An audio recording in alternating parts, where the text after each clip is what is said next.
అందరికీ దీపావళి కార్తీక మాసంకు శుభాకాంక్షలు. ఇట్లు యువర్ యూట్యూబర్ కుమార్ దామా. బ్రాహ్మి చెట్టు ఆకులు తెలుగు వీడియో. త్రిమూర్తుల దేవతలలో విద్య, జ్ఞాన, నదీ స్వరూపుని అయిన శ్రీ సరస్వతి దేవి ఒకరు. త్రిమూర్తుల దేవుళ్లలో సృష్టి స్థితి లయకారకులైన శ్రీ లక్ష్మీ మహావిష్ణు పుత్రుడైన శ్రీ బ్రహ్మదేవుడు ఒకరు. శ్రీ అంటే బ్రహ్మి అన్న, బ్రాహ్మి అన్న సరస్వతీదేవిని పిలిచినట్లు. బ్రహ్మదేవుడు ఒక సృజనాకారుడు. సృష్టించడం ఒక పని. జీవరాశులకి జ్ఞానం ప్రసాదించాలన్నా శ్రీ సరస్వతీ మాత కావాలి. అందుకే బ్రహ్మదేవుడు సరస్వతీదేవిని భార్యగా స్వీకరించాడు. జ్ఞానం పైకి కనిపించదు, మెదడు నుంచి నిరంతరము ఉద్భవిస్తూనే ఉంటుంది. జ్ఞానం అజ్ఞానాన్ని పోగొట్టుతుంది. సృష్టిలో చెట్లు ఎంతో విలువైనది. అందుకే బ్రహ్మదేవుడు అనేక చెట్లను సృష్టించాడు. హిందూ ధర్మంలో చెట్లను పూజించడం అనాదిగా వస్తున్న ఆచారం. శ్రీ బ్రహ్మదేవుడు కొన్ని దేవతా వృక్షాలను సృష్టించాడు. శ్రీ వినాయకుడు పూజించడానికి, స్మరించుకోవడానికి గరికను సృష్టించాడు. పరమేశ్వరుడిని పూజ చేయడానికి బిల్వ ఆకును సృష్టించాడు. మరియు ఆ స్వామికి ఇష్టమైన తుమ్మి పువ్వును కూడా సృష్టించాడు కదా. అలాగే బ్రహ్మదేవుడు తన తండ్రి గారైన మహావిష్ణువుని స్మరించడానికి, పూజించడానికి అశ్వత్థ చెట్టు అనే రావి చెట్టును సృష్టించాడు కదా. తన తల్లిగారైన శ్రీ మహాలక్ష్మి మాతను స్మరించడానికి, పూజించడానికి వేప చెట్టును సృష్టించాడు. వేప చెట్టు, రావి చెట్టు కలిపి మనం ప్రదక్షిణ చేస్తున్నాం కదా. మనము ప్రతినిత్యము తులసి చెట్టును పూజ చేస్తున్నాం కదా. మన సృష్టికర్త పార్వతీదేవిని స్మరించడానికి కదంబం చెట్టుని సృష్టించాడు.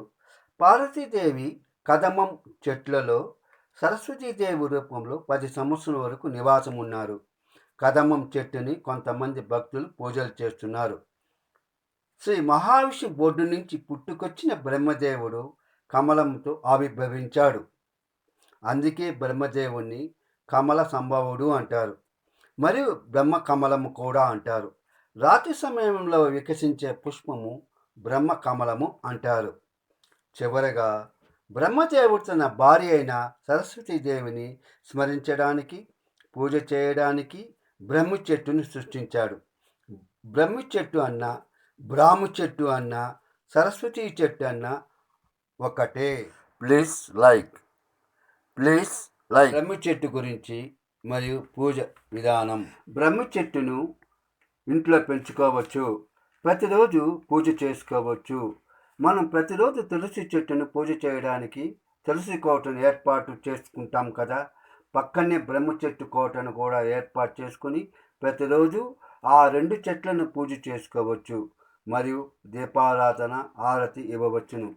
ప్రతిరోజు సరస్వతి చెట్టు పూజ చేస్తే అష్టైశ్వర్యాలు చేకూరుతాయని, ఆ ఇంట్లో ధాన్యలక్ష్మి తాండవిస్తుందని చెబుతారు. ఆ ఇంట్లో ఉన్న విఘ్నాలు తొలగి అనుకున్న పనులు సక్రమంగా జరుగుతాయి.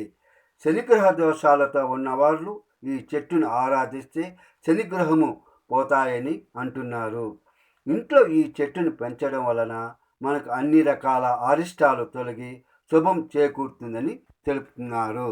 దయచేసి ఈ వీడియో చూస్తున్న వారందరూ తప్పనిసరిగా బ్రహ్మి చెట్టుని తెచ్చుకొని పూజ చేసుకోవాల్సిందిగా కోరుచున్నాను. బ్రహ్మి ఆకు ఆకారం. ఈ ఆకు మూత్రపిండాకారం ఆకారములో మరియు ఇంచుమించు గుండ్రంగా ఉన్న దూరస్థ దంతపుటల ఉన్న సరళ పత్రాలు. ఇవి పొడవైన కాడలు కలిగి ఉంటాయి. అల్లుకుపోయే చెట్టు. సరస్వతి చెట్టు ఆకులు తీపి, చేదు, వగరు రుచులు కలిగి ఉంటాయి. ఇది తేమ ఎక్కువగా ఉండే ప్రదేశాలలో నీటి వనరులు దగ్గర పెరుగుతాయి. బ్రహ్మి ఆకు ఉపయోగాలు. సరస్వతి ఆకు రసం పచ్చకామర్ల వ్యాధిని నివారించడంలో తోడ్పడుతుంది. సరస్వతి చెట్టు ఆకులను పాలల్లో కలిపి ఇస్తే జ్ఞాపక శక్తి పెరుగుతుంది. ఔషధ వైద్యంలో ఈ మొక్కను ఉపయోగించి బ్రహ్మి మాత్రలు, బ్రహ్మి మృతము, సరస్వతి తారిష్టము, బ్రహ్మి రసాయనిక తైలము మొదలు ఆయుర్వేద ఔషధాలు తయారు చేస్తారు. జ్ఞాపక శక్తిని పెంపొందిస్తుంది. మోక్ష వ్యాధులకు, మానసిక వ్యాధులకు ఈ బ్రహ్మి ఆకును ఉపయోగిస్తారు. బ్రహ్మి చెట్టును మనం ఇంట్లో పెంచడం వలన, పూజ చేయడం వలన మనకు, మన కుటుంబానికి మేలు కలుగుతుంది. ఈ వీడియో చూసిన వారందరికీ నా ధన్యవాదాలు. జై హింద్. ఈ వీడియో గురించి మీ అభిప్రాయాలు తెలపండి. దయచేసి నా వీడియోను లైక్ చేయండి. Please subscribe. Please comments this video. KUM DAMA TPT Telugu YouTube channel.